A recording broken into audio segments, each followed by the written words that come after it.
All right, so let's move on. So last week we were discussing the arrest of Jesus, and then from there we moved on to discuss we used the three synoptic gospels: Matthew, Mark, and Luke, and then we move on to talk about Jesus before Pontius Pilate. And I told you that the trial of Jesus is into two categories. We have the religious trial and the civil trial. The religious trial was when Jesus was sent to Caiaphas, and then the civil trial was when Jesus Christ was sent to Pilate. So we discussed that. Then we moved on to talk about elements to ensure fair trial in the court. Element to ensure fair trial in the court. We realized that Jesus' trial was unfairly done, and all the witnesses that were brought together who leveled allegations against Jesus Christ, all the allegations fell flat, and even the high priest couldn't tally what the people were saying because everything that they said weren't true. And some were even trying to implicate Jesus Christ, the things he said, which wasn't so. Some of them were trying to also incriminate him, saying that Jesus Christ said he would do this, he would do that, but all fell flat. So you realize that from what they did to Jesus Christ was unfair. And today we are also having a law court. The law court of today is not like that of the Jewish time, that is during Jesus' time. Now we're having the three organs of government: the judiciary, the executive, and then what do you call it?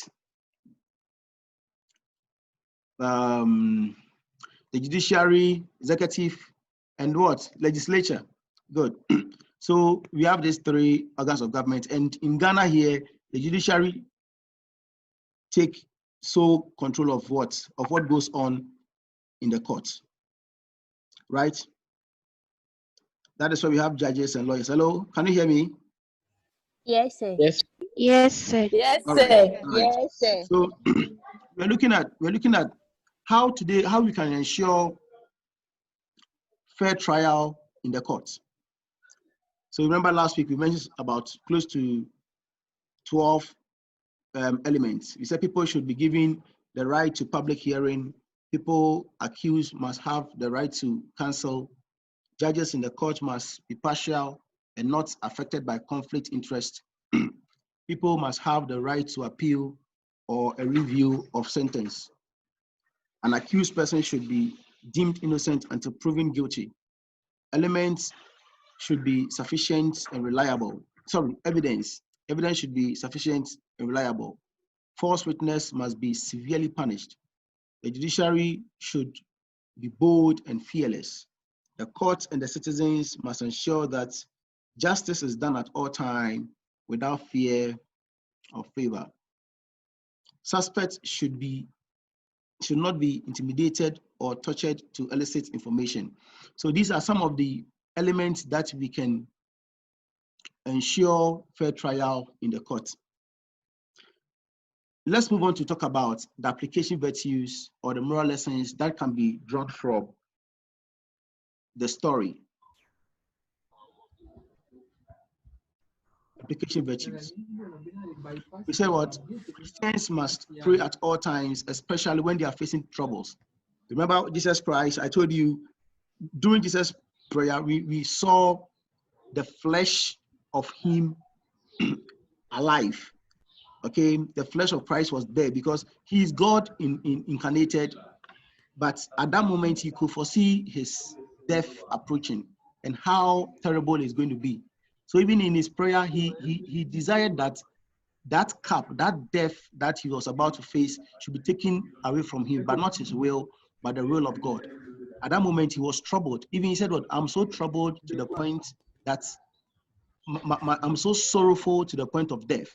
That shows how Christ is flesh, both flesh and what? And spirit. In that moment, the flesh was what?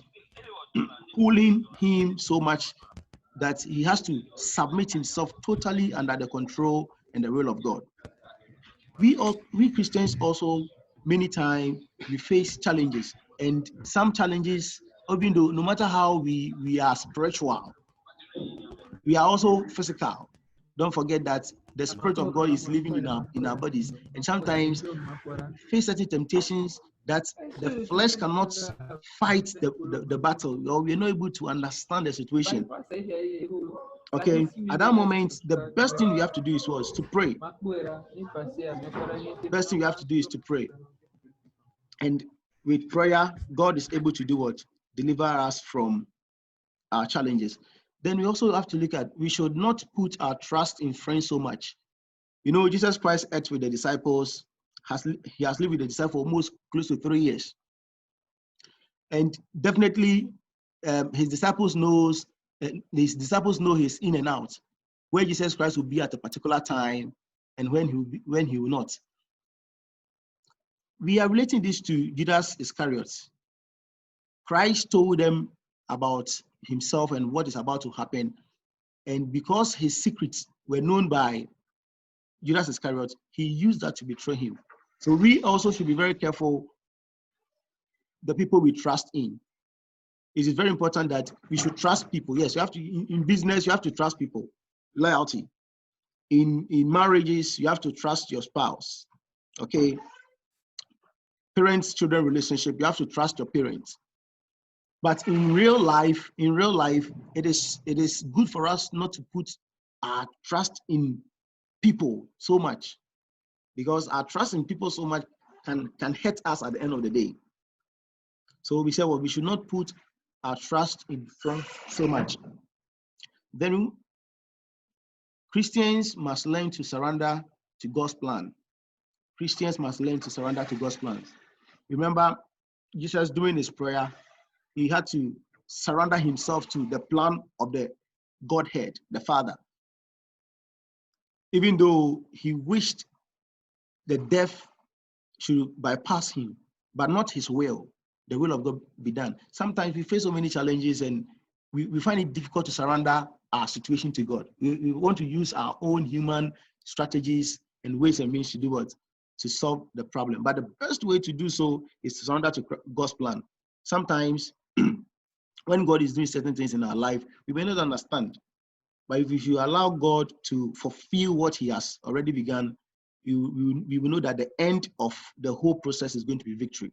And we could see that in Jesus' life, where after he was arrested, betrayed, killed, glory be to God, he resurrected again and gave what? Power back to what? To humanity, for us to also overcome situations and challenges that come to our life. Then we should not betray the trust of our friends. Please, if someone has trusted you so much and has told you some secrets of his life or her life, be a good friend to keep it as a secret. Don't betray the trust of friends. It is wrong. When someone confides in you and tells you what is happening or something that he or she is facing, or tells you something that he or she has done, that seems secret to the person. Even if you have to inform somebody, maybe the person comes to you and shares his problem with you and you think, oh, this problem, I believe this person can help my friend to solve the problem. Before you even consult that person, you must first seek permission from the friend who told you his secret or her secret before you go about and tell another person. It is very important that we should not betray the trust of our friends. More so, we should emulate the humility of Jesus. Jesus, from the time he was arrested to the time he was crucified on the cross, he humbled himself. And this can be seen in Paul's letter in book of Philippians chapter 2, verse 5. He said, what? Let this mind be in you, which is in Christ Jesus. Even though he was in the form of God, but he didn't grasp us as what? As an equality with God. He humbled himself even to the point of death. So Christ's humility is a standard for we Christians to do what? To emulate. It is very important. We should humble ourselves. There are sometimes when we are facing challenges, when we are facing troubles in life, we are not patient enough. We are not humble enough to allow God to take us through the process. We want to rush and what? And solve the problem. And don't forget, if you rush, you crash. So it's very important for us to what? Humble ourselves before God and before authority. In this case, you as a student, a growing up young boy or young girl, learn to humble yourself. Humble yourself to your parents, to teachers, to elderly people, and to God. And don't forget, the scripture says what? Those who humble themselves, God will lift them up. But if you make yourself proud, arrogant, disrespectful, there's no way you can achieve success in life. It's very important for us to know. Humility is key. Also, misuse of power can destroy innocent people. Misuse of power. The people who arrested Jesus Christ were in power. They had authority in the flesh over Christ. And they misused their power against Jesus Christ, who was innocent. Therefore, we can deduce from that and say what? Misuse of power can destroy innocent people. Maybe, for instance, I don't know whether during the COVID-19 pandemic, the beginning, remember one soldier, it was a policeman who arrested a guy who was not putting on face masks or so. Or no, I think they asked him to go back to where he was coming from. I don't know if any of you saw the video. And he was given to the military man. The military man told him to do, what do you call it? Jack up, jack down. And the guy refused to do it. And the soldier man was beating him. What happened? The guy also started what? Throwing blows. He started beating the man too. It was really funny. When I saw the video, it was really funny. Misuse of power. If you have been given power to even maintain law and order, doesn't mean you should abuse it. You should use it to beat people or destroy people. Do you get it? And most of you do that. When you get to Form 3 and you become seniors, all juniors are cockroaches. You want to misuse your power, especially those of you who be elected to become prefects. When you become prefect, you think you're on top of everybody. And when you're supposed to use your power to bring fair and justice, what you do rather is you go behind the scene and do wrong with your power, and that is wrong. So we shouldn't misuse our power, because the moment we misuse our power, we are likely to destroy innocent people. And don't forget, I've quoted this before. I said what? I've quoted this before in class. I said from Rabbi Zachariah, right? Remember? Yes. Yes. Yes, Power corrupts and absolute power corrupts absolutely. He who has power must know how to use that power, else that power will destroy him. So if you have power, you shouldn't misuse the power. You have to find ways to subdue, control the power that you have, else you destroy people. Last but not the least, Christians should not falsely accuse people. Christians should not falsely accuse people. It is very important, because you may accuse someone falsely and that will end the person in jail, or the person can be killed, or the person can lose his reputation and credibility. Are you there? Hello? Yes, sir. Can you guys hear me? Yes, I sir. just my video. My video is gone. Yes, sir. You can see me, right? We can hear. You can hear me. Sir, we can. Yes. We can hear. Maybe some of it's a long time you've seen my face. Let me show my ugly face. Can you see my ugly face? Yes. Yes. Sir is handsome. Oh, this ugly. This ugly. All right, so I'm putting it off. I'm putting it off. I'm here. No. Let's continue the class. Okay. Okay, so let's move on. So we are done with application virtue and the moral lesson. I told you that application virtues are the same as what? Moral lessons. Now, question and answers. Any question? Anybody ready to answer the question for? Any question?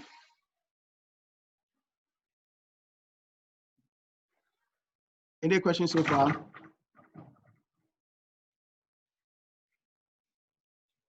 Any question? All right, then let's move on. If you don't have any questions, let's move on. Today we are going to look at Peter's denial.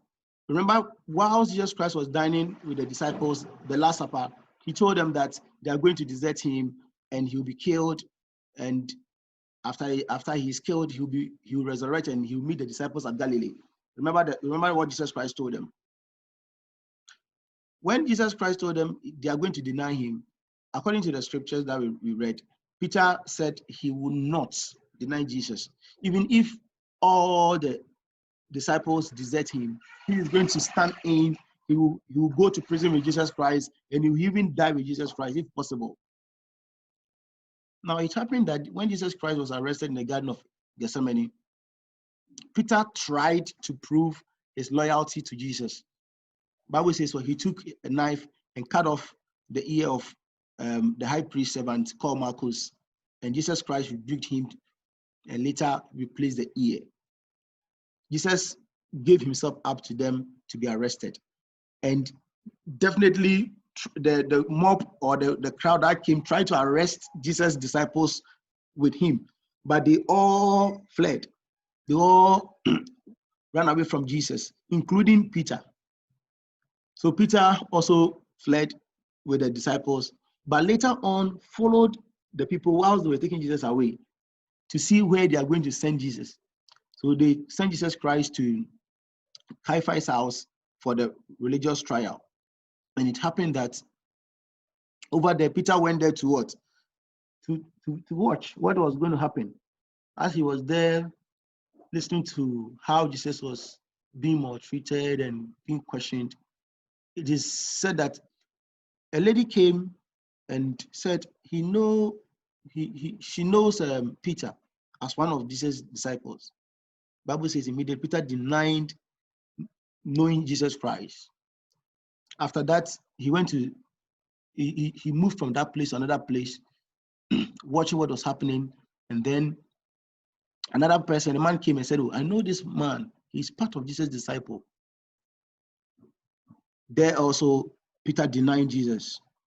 The third time, he denied Jesus. And don't forget, Jesus had told him that the cock will not crow until he denies him what? 3 times. And it happened. Immediately he denied Jesus Christ the third time, the cock crew. And immediately he realized himself and he remembered what Christ told him. And that moved him. He was so moved and became so sorrowful. He ran away from the scene, hid himself somewhere, cried and prayed and asked God for forgiveness of sins. Any question? Any question? Any question? Kaka Beauty, yes, your hand is up. Sir, Yes, my is dear. it that he was not in himself when all the things were happening, or it was the devil's work or what? Okay. Anyway, the best way people, many will say is devil, devil, devil. Anytime we fall in temptation or we go against God's God's word, we say Satan. Satan didn't do anything. It is Peter's weakness. Okay, his weaknesses gave him up. Remember, Jesus Christ had told him that he's going to deny. Don't forget, Jesus Christ could foresee the future. And I told him, we are going to betray me. But Peter, at that moment when Christ said he's going to betray him, he believed so much in himself. And I think he was overconfident. Okay, he was overconfident. And confidence is good, but sometimes when you are overconfident, you make a lot of mistakes. You don't pay attention to details. Okay, so at that moment, it's not Satan who caused him to deny Jesus Christ. It was Peter's own weaknesses that led him to betray Jesus. Kaka, let me ask a question. The question goes to Kaka, but any of you can talk. Have you ever denied Jesus Christ in any circumstance before?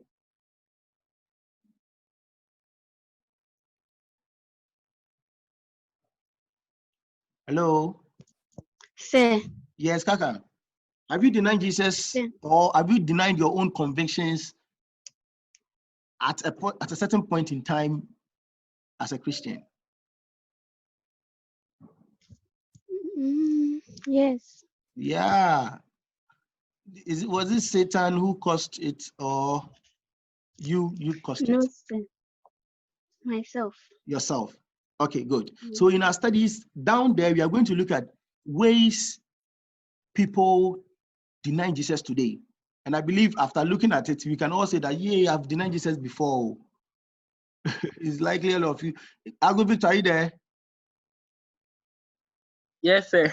All right, good. I hope you are there. Are you following the class? Yes, sir. All right, great. Great. I can see Kitty Pell also. Oh, today I have a lot of you online. That's great. Hey, ice cream. Ice cream, you are here.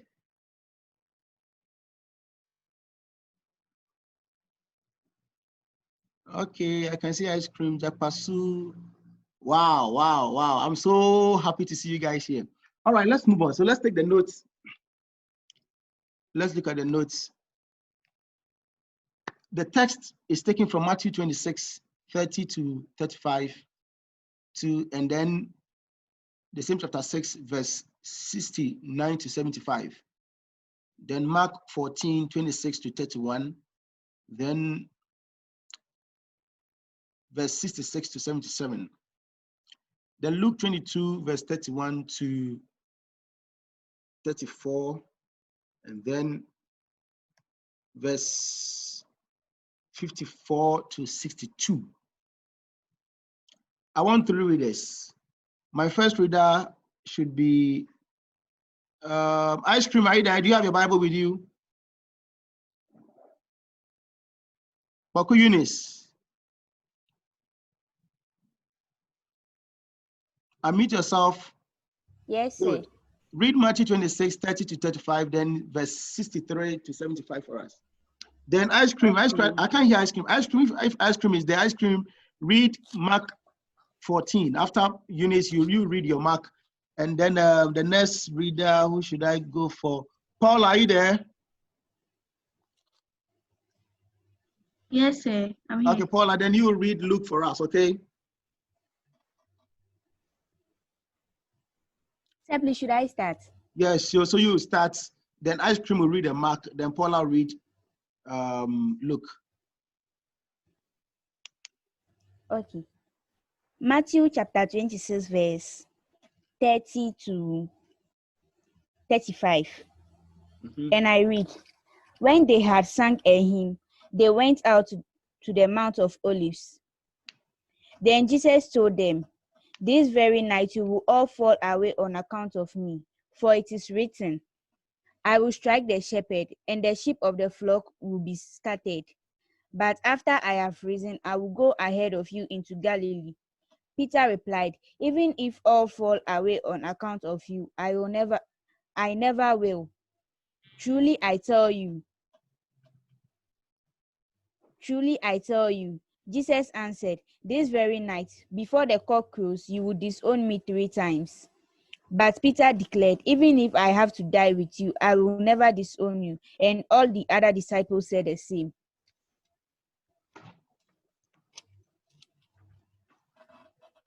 Verse 69 to 75.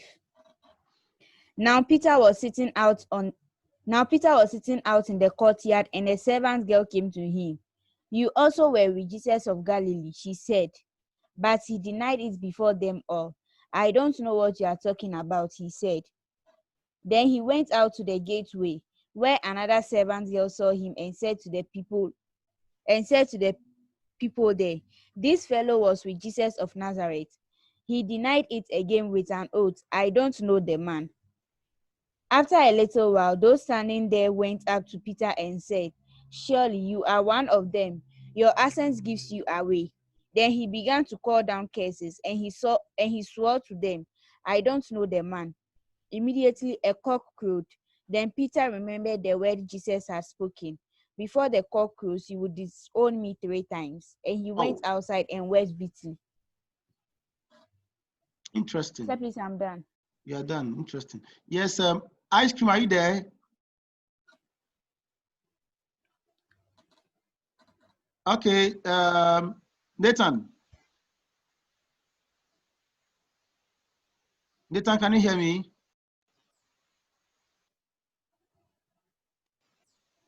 Sadem, are you there?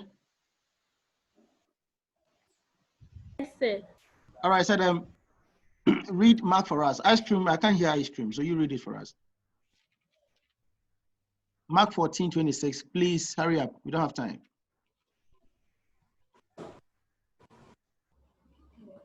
Then they sang a hymn and went out to the Mount of Olives. On their way, Jesus told them, all of you will desert me, for the scripture says, God will strike the shepherd and the sheep will be scattered. But after I am raised from the dead, I will go ahead of you to Galilee and meet you there." Peter said to him, "Even if everyone else deserts you, I will never will." Jesus replied, "I tell you, Peter, this very night, before the crows twice, you will deny 3 times that you even know me." "No," Peter declared, "even if I have to die with you, I will never deny you." And all the others vowed the same. So I'm done. All right, great. So let's move on to Luke. Paula.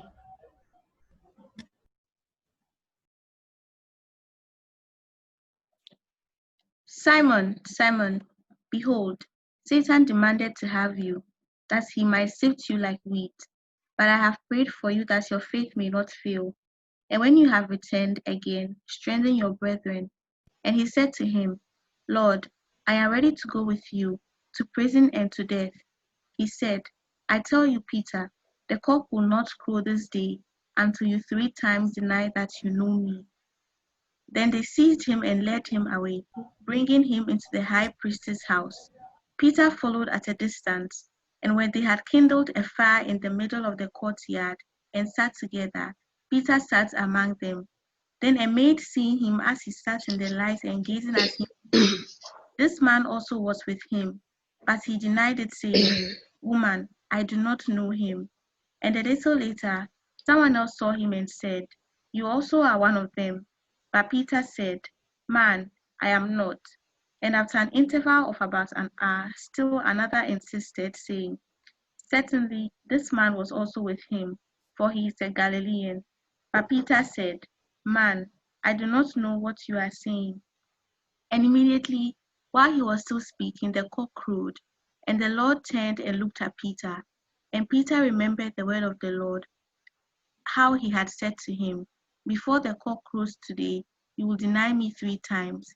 And he went out and wept bitterly. Amen. Amen. Interesting. Interesting. Now, when you follow the sequence of events, you realize that Peter initially believed in himself so much that nothing could stop him. Even when Jesus has told him he's going to betray him, he was so sure of himself.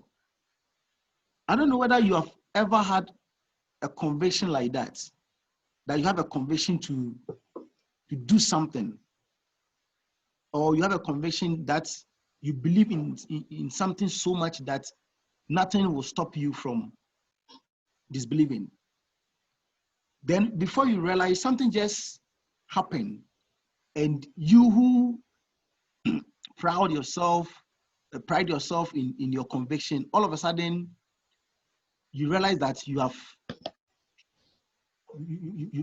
betrayed your own convictions, or you have betrayed something that you have vowed not to do.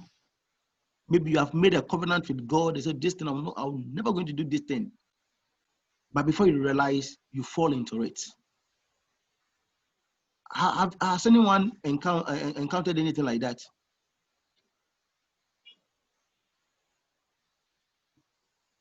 Yes, sir. All right. Can you share your experience with us? What you were so sure of yourself never to do? Maybe you have a conviction and you're like, this I'm not going to do, or this place, I'm not going to go to this place. But before you realize, you are there or you are doing it.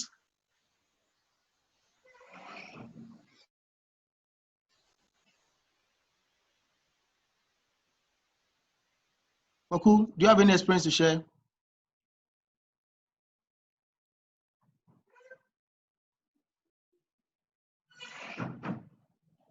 Oku, do you have any experience to share? Ice cream, do you have any experience to share? Anyone? An experience that you had a conviction not to do something, or conviction to do something, and you were called to come and do it. You have a conviction, I can do this. Now you are called to come and do it. You are reluctant, you don't want to do it.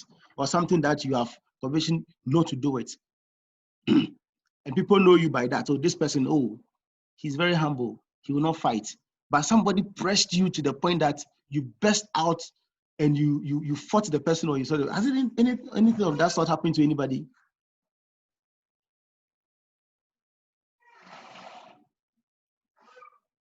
Hello? Or maybe you don't want to share your experience with us. Any experience?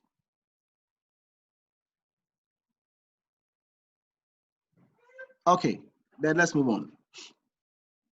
Now, let's take the notes and go through it. Amuzu Junu Maxwell, are you there? Yes, sir. All right. Can you please do us this honor by reading the notes for us? Can you please do so? Okay, sir. All right. After the Last Supper, Jesus and his disciples left for the Mount Olivet. Jesus prophesied that the disciple would soon fly away from him. Flee away from him. Okay, This was continue. to fulfill a scripture A scripture which said, I will strike the shepherd and the sheep will scattered. Jesus added that he would go ahead to Galilee after his resurrection. Jesus added that he would go ahead you to. jump a point. Peter cut in. Peter cut in that he would not desert Jesus even if the others did. Okay.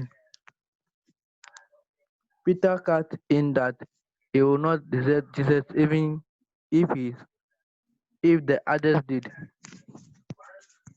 Jesus then predicted that Peter would deny him 3 times before the cock crow that night. True to Jesus' prediction, the disciples expect Peter fled away when Jesus was arrested in Gethsemane. Okay, Gethsemane, good. Victor Agu, continue for us.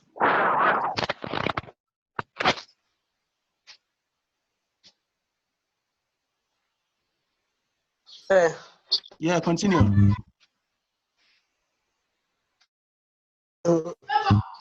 Look, however, mention that Peter claimed denying or dying. Peter claimed dying. Or being in prison for Jesus. Those who arrested Jesus took him to Caiaphas. Caiaphas, continue. Caiaphas' house, while Peter followed at a distance.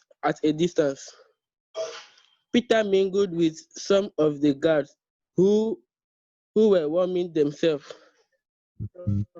in the country yard. In the courtyard. Courtyard.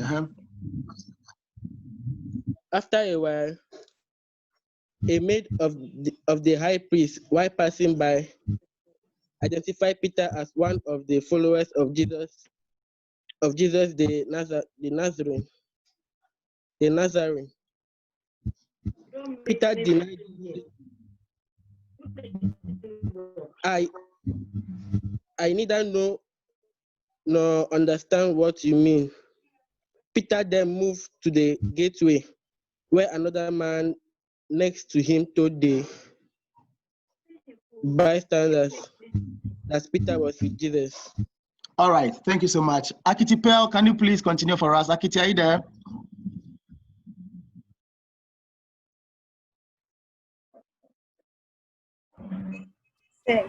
Okay, continue for us.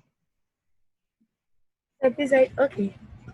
Peter quickly denied for the second time that he didn't even know Jesus. After a while, the bystanders comforted Peter. The bystanders comforted Peter that he was a disciple of Jesus for his accent revealed him as a Galilean. Peter became angry, invoking curses and swearing for not knowing Jesus. Immediately, the cock crew twice when he denied Jesus the third time. Peter then recalled Jesus' prediction that before the cock crows twice he would have denied him 3 times. Peter left the place as he broke down and wept bitterly. Wow. Thank you so much for your participation. Anyway, let me highlight on some important things here. The number of times Peter denied Jesus 3 times, denied Jesus Christ 3 times. How he did that, the first time he denied knowing Jesus Christ. He had no knowledge of what the lady was asking him. He was like, what do you mean? I don't even understand what you are saying. So at that moment, he's saying that he has no knowledge of what is even happening to Jesus at that moment. He didn't know Jesus anyway. In his second denial, he said he didn't know Jesus, meaning he has never seen Jesus before. He has never seen Jesus before. And in his third denial, this time around, he denied Jesus in anger, in anger, invoking curses. He was even cursing and swearing, not knowing Jesus anywhere. That shows the intensity of Peter's sin at that moment, the sin he committed. That shows how serious or severe his sin was, to the extent that he said he has never seen Jesus before. He doesn't know Jesus anywhere. This is very serious. And we have a lot of moral lessons to take from this story, a lot of moral lessons. But before that, I want us to look at reasons why some people forsake their friends. Reasons why some people forsake the Godwin. Are you there? Yes. Okay, Godwin, can you read the note for us? Reasons why some people forsake their friends. Please, my this is like is shaking, it's not stable. What is not stable?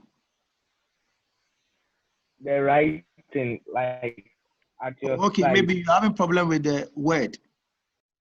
Okay, then let me choose Jabado. Juliet, is Juliet there? Juliet, can you hear me? Word, the screenplay. The PowerPoint. Okay, let me choose another reader. Juliet,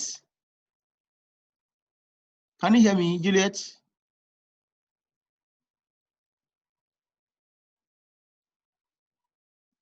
Okay, Shelga, are you there? Yes, sir. All right, good. You will not disappoint me. Let's read out for us reasons why some people forsake their friends. Reasons why some people forsake their friends. Mm-hmm. 1. When they detect their lives being in danger. 2. Where there is some damaging report about their friend or immoral behavior. 3. If the friend is disgraceful or lacks integrity. 4. The friend may have contagious disease. 5. The person may have some inhibiting character which drives people away. It drives people away. 6. As a result of envy, jealous or greed. 7. Poverty. 8. Inferiority or superior inferiority complex. Mm-hmm. 9. Failure to support when in need or selfishness. Selfishness. All right. Thank you so much for your effort. Yes, these are some reasons some people forsake their friends. Some are good and some are bad. The first point you read, it says, when they detect their friends being in danger, when you find that your friend is in trouble, something is wrong with your friend needs help, that is not the time you forsake your friend or you deny your friend. 2, where there is some damaging reports about your friend, immoral behavior. When a friend is living an immoral life, you have all the right to forsake that person. Are you following? If you have tried to help this friend to come out from his or immoral behavior, and he still refuses to listen to you, and something happens to him or her, you have all the right to Say, I'm lost. I can't hear anything. Say, I can't hear anything. Who is that? Is it ice cream? Who was that? Whose voice was that? It was ice cream. What is wrong with her? I don't know. Everyone can hear me, right? Yes. Yeah. Then how can I help this lady? Ice cream, check your audio. I don't know whether you have muted yourself. Your audio. Did you join the online with your audio? She can't even hear me. Anyway, we'll address that later, okay? 3, if the friend is disgraceful or lacks integrity, if you know that you have a friend and this friend can put you into trouble, you have to take yourself out of the friendship. 4, the friend may have contagious disease. When a friend has a contagious disease, doesn't mean this is not also a good reason why we should forsake people. You can call the person, maybe because the sickness is contagious, you may not be permitted to go to the person in the person's room or meet the person face to face. But you can use mobile phone to communicate with the person, to check up on the person. You can't deny your friend when a friend is having a disease. No, it's not the best reason why we should deny our friends. But some people forsake their friends when the friend has contagious disease. Let's say something like COVID-19. Let's say you guys hear in the news that a man, Mr. Torsu Daniel Yeboah, a chaplain and a teacher at Sonrise Christian High School, it is in the news that I've contracted COVID-19 and I've been put into isolation. Now school resumes and I come to school. Will you come close to me? Yes. Coming to your office. No. Why are you running?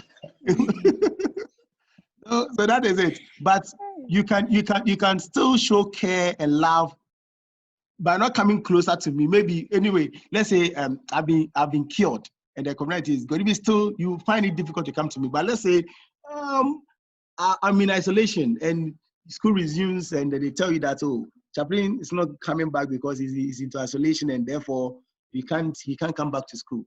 Will you pick a phone, maybe ask of my number and call me, or you deny me? Call and ask of you. Hey, I'll sure. call your wife. Hey, I'll call your wife. Are you sure? Yes.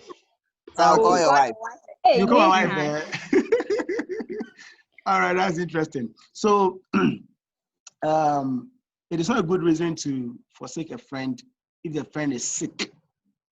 The friend is sick. Sometimes stigma, instead of us to help the friend come out of the trauma of his predicament, let's say the disease the person has contracted, maybe it is something that is incurable. They can't cure the person. Sometimes we sometimes we intimidate the person, and sometimes we even deny the person. We stigmatize the person. That's not the best. Is that the time you're supposed to show love and care? The reason why Jesus' disciples deserted him, the reason was wrong. He has been your friend for almost 3 good years, provided for you your food, your water, performed miracles for you to see. He has done so many good things for you. He has shown you the best way to communicate with God. And at the time that Jesus' enemies have come to arrest him, you have also promised that you die with him. At that moment, you should have given up yourself. You should give yourself to what? To them. But they deny Jesus Christ, all of them.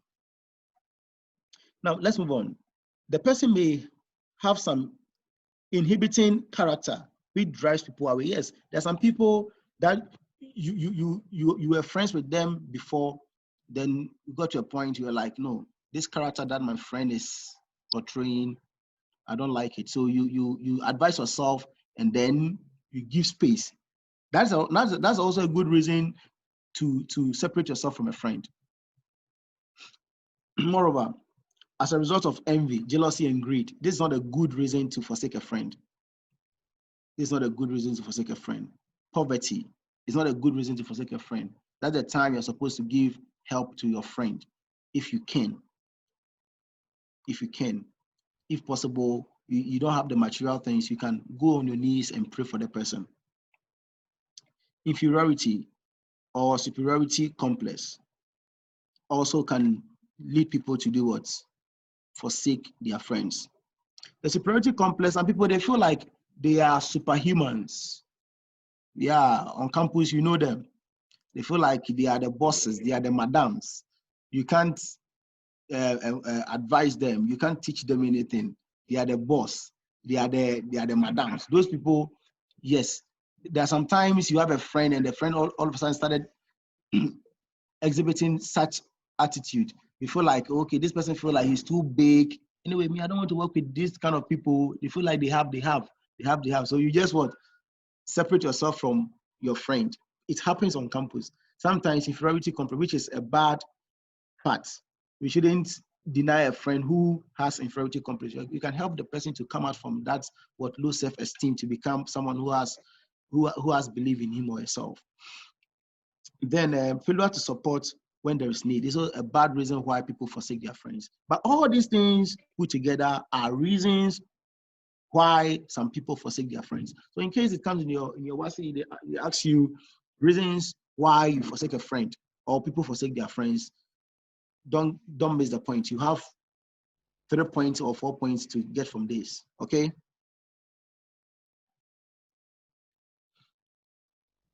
All right, let's move on. Yes, sir. Ways Christians deny Jesus today.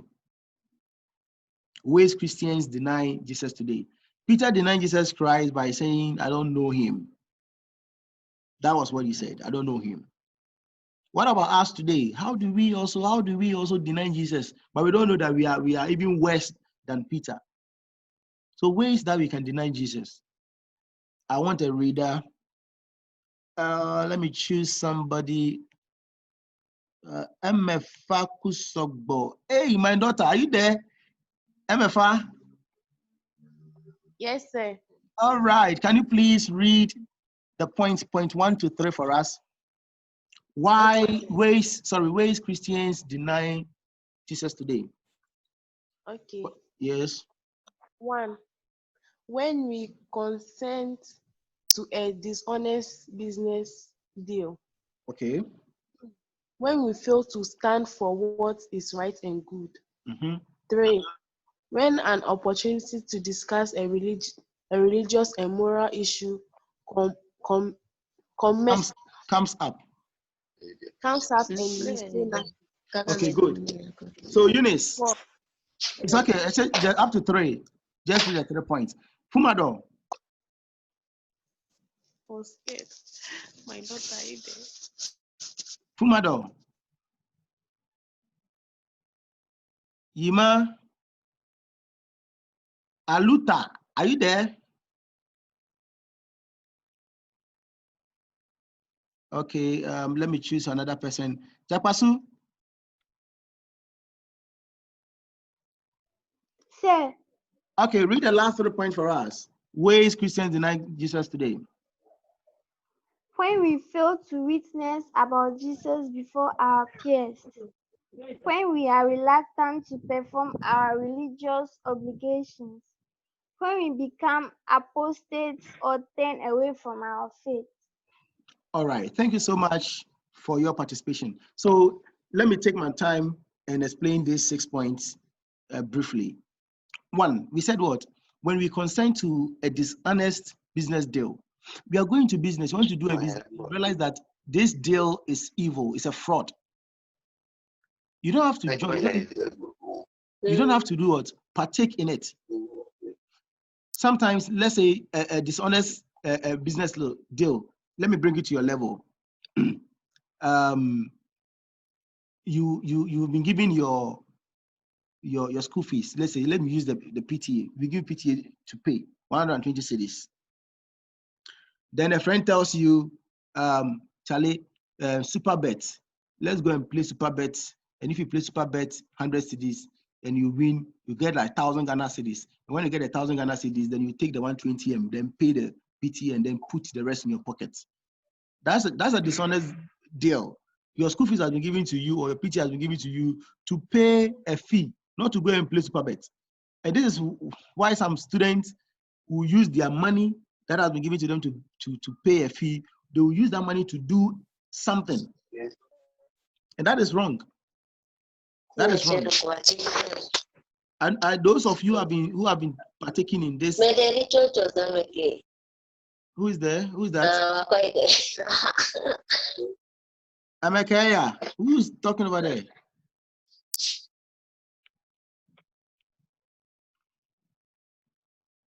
So yes, it is very bad for us to do what? Partake in a dishonest business though. Judas Iscariot traded Jesus for money. He was dishonest. He sold his master to his enemies. Let's move on. When we fail to stand for what is right and good, if you know that something is right, stand for it. If you know something is good, stand for it. But there are times that students, you see students who will be supporting a friend to do evil.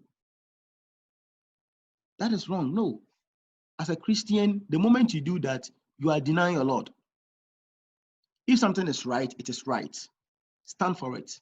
Even to the point of what?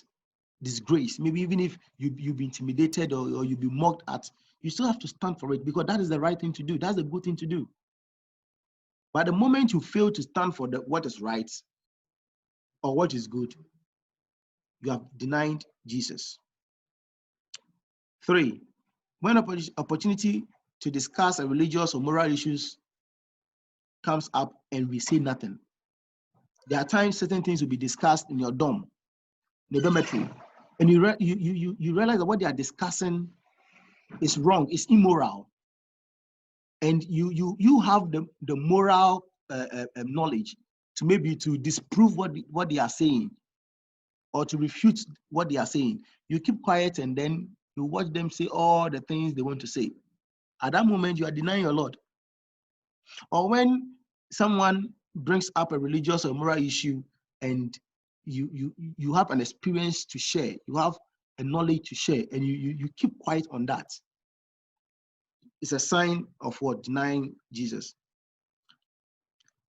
4, when we fail to witness about Jesus before our peers, most of the times you see young people talking about Shatawale, Stoneboy, and the rest. For me, I don't keep their names. And they can argue who is the best rapper, who is the best dancer, artist. They can talk about Kwame Eugene, they can talk about Kiddy, they can talk about all these celebrities. But you find it rare that the students will be talking about Jesus Christ or someone witnessing Jesus before his peers, why Jesus Christ came to die for us, the reason why we should give our lives to Jesus Christ, we preaching the gospel. Only few students have watched them witness Jesus to the friends. And this one, I applaud Shelga. Shelga has stood in front of this entire school to preach the gospel. Shelga, are you there?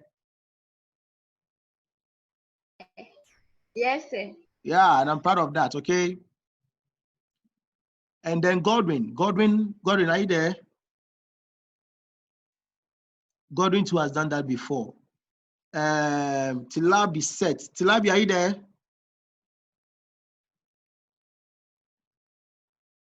Tilabi set, are you there? Okay, so these are the few people that I can remember, I can recall, who have witnessed Jesus before the peers. Maybe you do that, but I don't see it. Is anyone here? Tilabi? All right, let's move on. Is anybody here who witnessed Jesus to his friends or his peers?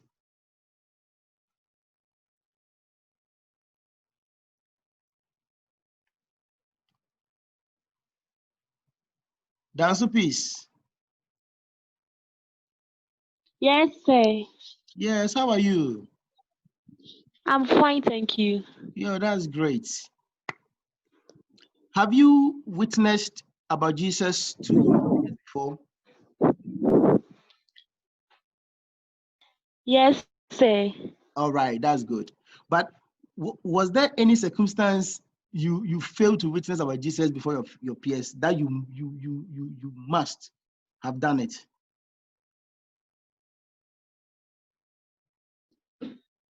Yes, sir. All right. So today we are learning that those of you who have not tried witnessing Jesus before peers, this is an opportunity for you to know that, hey, if I don't do this, I'm denying my Lord Jesus Christ. I must find time. You can put it, you have phones, you can put it on your, instead of you to use your phones to be doing Facebooking and WhatsApping and doing unnecessary things, I think you can use your phones to do what? To witness about Jesus. You can write a poem about Jesus. You can write an article about Jesus. You can write anything about Jesus. You can also send quotations, Bible text to your friends. You can even put it on your status so your friends can read and be inspired. Than to use your phone watching unnecessary things or listening to unnecessary music, which is not going to help your spiritual life. So yes, there are so many ways we can witness about Jesus Christ, but we are discussing ways we deny him. So as we are looking at the ways we deny him, let's look at the ways that we can also promote him. Okay. Now, the next one, when we are reluctant to perform our religious obligations, you know that you must go to church on Sunday, or maybe you know that you are to serve as an usher on Sunday. You're supposed to do this, lead songs, do this, do that. Whatever you are assigned to perform as a religious obligation, the religious obligation at home, at the religious centers that you're supposed to, you shouldn't be reluctant. You should always have the readiness to do what? To give your best. You should always have the readiness to do your best. But the moment you become reluctant to perform your religious obligation, it's a sign of you denying Jesus. So denying Jesus Christ, not only just saying, I don't know Jesus, or I don't know him. No. It means a lot. It means a lot. Lastly, when we become apostates or turn away from our faith, when we say, oh, I don't believe in Jesus again, I don't believe in the Bible again. Today, you hear a lot of people on the social media coming up with so many philosophies and ideologies. Some coming with some doctrines from, I don't know where they got their doctrines from, teaching that Jesus Christ didn't what they call it, exist. Some are saying so many things about Jesus Christ. Some are saying so many things about the Bible. And if you are not so convicted by your faith, okay, and you don't know the word of God well, people can lead you astray to become an apostate, to turn away from your faith. So the moment you turn away from your faith, that you don't believe in Jesus again, you don't believe in the Bible again, you have denied Jesus. So these 6 ways and more, you can add your own to it, are ways that Christians deny Jesus today. Let's look at our last slide and then we call it a day. We are going to look at the moral lessons. The moral lessons. The moral lessons. Okay. The lessons that can be derived from the story we have studied today. I'm going to read them out. 1, we must be ever vigilant and watchful. Remember Jesus Christ, when he went to pray the first, second, and the third time, when he came back the second time, he told them, pray, else you fall into what? Temptation. He warned them. He's God, and he could tell the future. So those who are vigilant and watchful will pray, and they will always be alert in spirits towards to stand firm whenever challenges of any comes to their life. It's very important for us to note that we have to be vigilant and watchful. In other words, we have to be vigilant and prayerful. 2, we should not make quick promises to please people. We should not make quick promises to please people. Some of us, we have never fulfilled a promise before. And if your friends are aware that if you say you do something, right, they will not even wait for you. They will know that you, dear, you never fulfill your promises. So, we should not be quick to make promises to please people. You can make promise to do something for somebody, but don't be quick to make that promise because you don't know what tomorrow brings. So when you're making your promises, be very careful. Even Jesus Christ has warned us not to make promises that we even swore an oath, especially when it comes to this, excuse me to use the word, stupid relationship that some students engage in.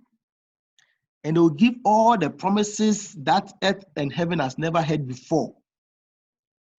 I promise my father Kanto.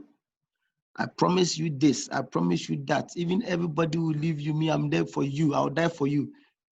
Some will be even writing some funny letters to boyfriends and promising them everything. Can you promise someone everything? Even you, how much do you have in your pocket that you promise someone everything? So you see, some people make some quick promises and stupid promises to people to please them. And it is a moral lesson that we have derived from it, that we should not make quick promises to please people. 3, Christians should be ready to face all challenges of life. We always must be ready because we don't know what tomorrow brings. Whatever comes tomorrow, we must be prepared for it. Even right as we are studying, the next 30 minutes, 20 minutes, 1 minute, you don't know what challenge will come to you. But whatever challenge that comes, be prepared to face the challenge. Peter initially was prepared, but he was underprepared. When the reality came up, where he was at the point of being arrested, knowing how the people were beating Jesus Christ, slapping him, spitting on him, kicking him left, right, center, he realized actually, this one, I can't. I can't. Immediately what? He said he didn't know Jesus Christ. So yes, we have to be very ready, ever ready to face the challenges of life. Also, we should stay true to our convictions. We should stay, yes, Deborah, Paula, yes, your hand is up. I want to ask a question. Yes, you can. Please, with what happened with Peter and Jesus, Jesus knew how sincere Peter sounded when he said he won't leave him. So can you consider that as lying? That Peter lied? Yes. At that point, Peter believed in what he was saying, Peter didn't doubt himself. That is why we are saying we should not be quick to make promises, because at a certain point, you may have a strong conviction to do something. So Peter didn't lie. He didn't lie to Jesus. He believed that he's going to die with Jesus. At that point, nothing struck his mind that it would take a little young maid to cause him to deny Jesus Christ. I don't know if you have been into a situation like that. You made a promise, maybe let's say for instance, you made a promise that when I go home today, let's say way back in school when we were having a regular school, you say when I go to the house, I'm going to study what this teacher, this mathematics, I'm going to sit down, make sure I go through everything that we studied today, make sure I solve about 10 questions before I sleep. And when you were making that promise to yourself, you believe so much that when you go home, no, you're going to 6 o'clock, you sit with your books. It was 6 o'clock and Kukung Bagaya came up. And you were just down telling yourself, Kukung Bagaya mathematics, Kukung Bagaya mathematics. oh, okay, let me go and work Kukumba 30 minutes. I'll come back to the mathematics. Before you realize, Kukumba Gaya will finish and you still be with the television. Before you realize, the remote is in your hand and you are fast asleep. The time you made the promise to yourself, you are going to learn. Nothing strike your mind that Kukumba Gaya can distract you from learning. Do you get the point? So Peter, at the point that he was making that promise to Jesus that he would die with him, he wasn't lying. He believed that he's going to do so. Okay. But thanks be to Jesus for telling him, because Jesus Christ told him that, hey, all of you are going to desert me, including you. But still, Peter was telling Jesus Christ, no, I'm going to die with you. So yes, Peter believed in himself. He believed what he said. He wasn't lying. Okay, thank you. Yeah. Okay. We're looking at the point 4. We should stay true to our convictions. Yes. Stay true to your convictions. Stay true to your faith in God. Stay true to your loyalty to God and to your parents, your friends. Stay true to your self-confidence, like what you know that you know. I know this thing. Stay true to it. Don't let somebody comes to lead you astray of your Christian faith. Your Christ came on earth. He was incarnated. He came and died for us. It's true. It's not just a myth or just a story. No. Christ's death, burial, resurrection is not just a story. It's the whole truth. Jesus Christ said, you shall know the truth and the truth will set you free. So when you have a conviction that something is true about what you know, don't allow anybody to do what? Lead you astray. Unless what you know is a half knowledge, that maybe you need to add more knowledge to it. Or maybe you need to listen to other people's opinion about what you think you know, so that you can adjust what you know and apply it properly. But when you have arrived at something that, for instance, the Christian gospel truth, that Jesus Christ came to die, he was buried, on the third day he resurrected. If someone should come to tell you that Jesus Christ didn't die, you shouldn't believe the person. No matter what the person tells you, you should stay true to it. Because from what we started studying about Jesus Christ, we started so many things about studying about Jesus Christ and how he has proved himself to be authentic messenger from God. So let's know that our convictions are very important. Not only our convictions in Christian faith, our convictions in anything, our convictions in our future career. You have a conviction that you want to become this. I want to become this. Stay true to that conviction. Don't let anybody speak negativity to you and think you can't reach your goal. Maybe you are looking at your beginning to be small. Never think your beginning is small, but your conviction should be stronger. Believing that, hey, do I have a small beginning, but because of my conviction, I'm staying true to my conviction, I'll reach what? This altitude. But if you think you allow anybody to come and confuse you about what you know to be working for. Yes, Paula, your house is up again.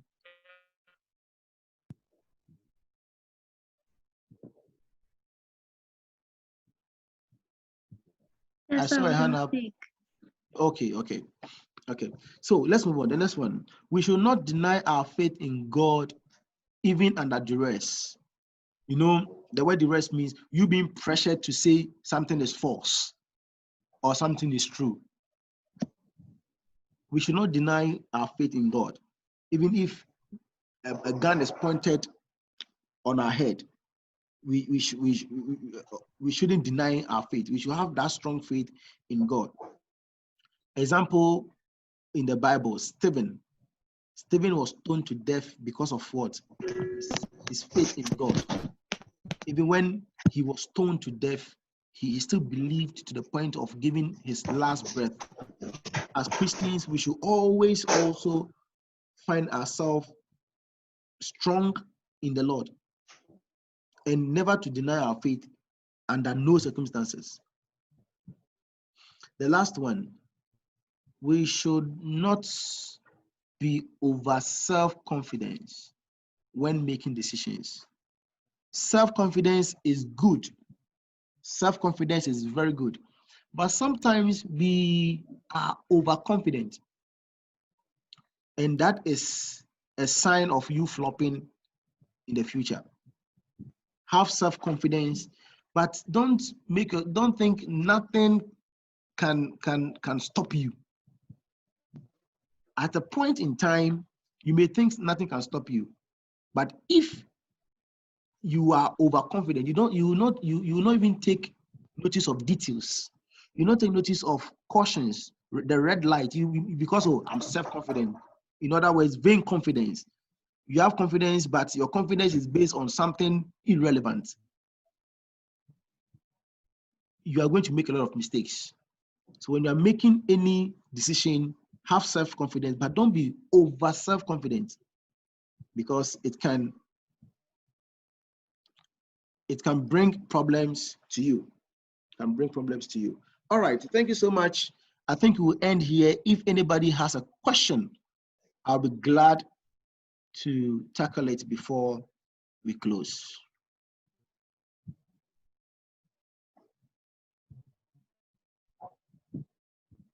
Question?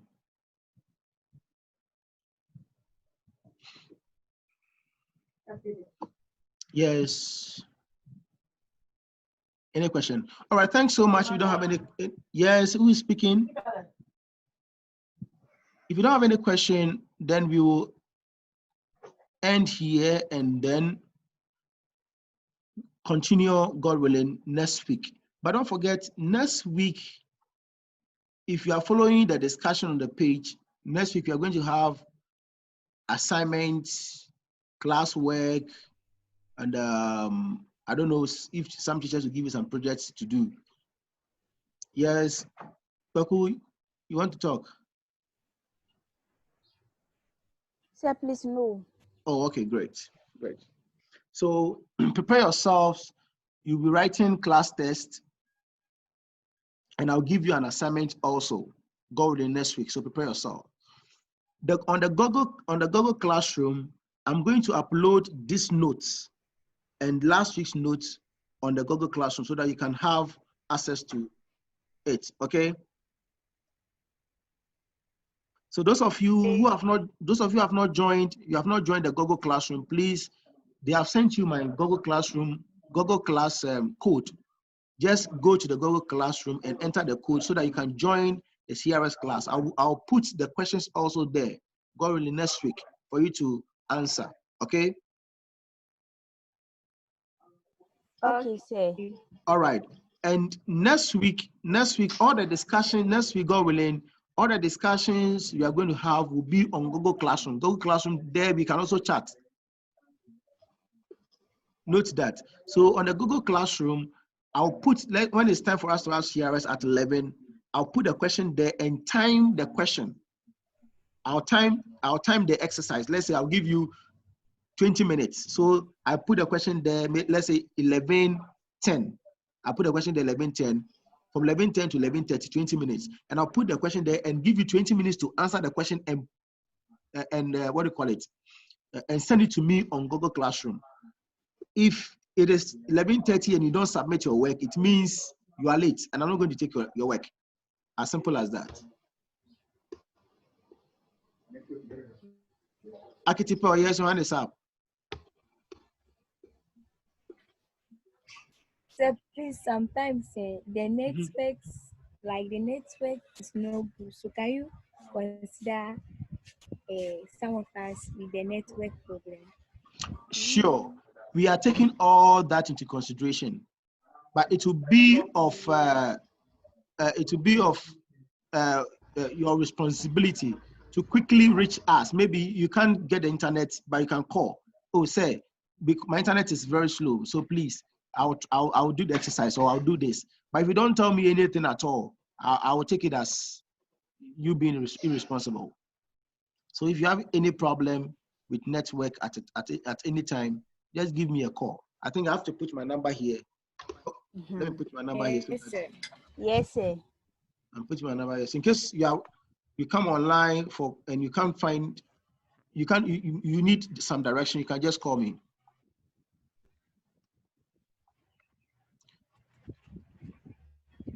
All right, so the number is there. Okay, sir. Thank you. Hope you can say it. Yes. Sir. Can you see it? Okay. All right. So God willing, next week, our class exercise, that's a class test, we are going to do it on Google Classroom. And as I explained, when it's, let's say, 11:10, I'll put the question there and I give you about 20 or 30 minutes to answer the questions. We can also solve some OBJ. So prepare yourselves, okay? Okay, sir. All right, thanks so much for your time. And I believe today's class was successful. Yes, sir. And Yes. you have taken some important notes. All right. All right, thank you so much. Some people, they are online, but they never spoke. Oh, Mate, Marceline, are you there? Oh, and you were quiet throughout. Rahel, you are here. Oh, Rahel is here. Say. Tiola, Azago Tiola, you are there. Hey, I didn't see all of you. I see. All right, please, whenever you come online, let me know you are in, okay? Okay, sir. Okay. Thank you so much for your time. Nathan, is Nathan there? Yes, sir.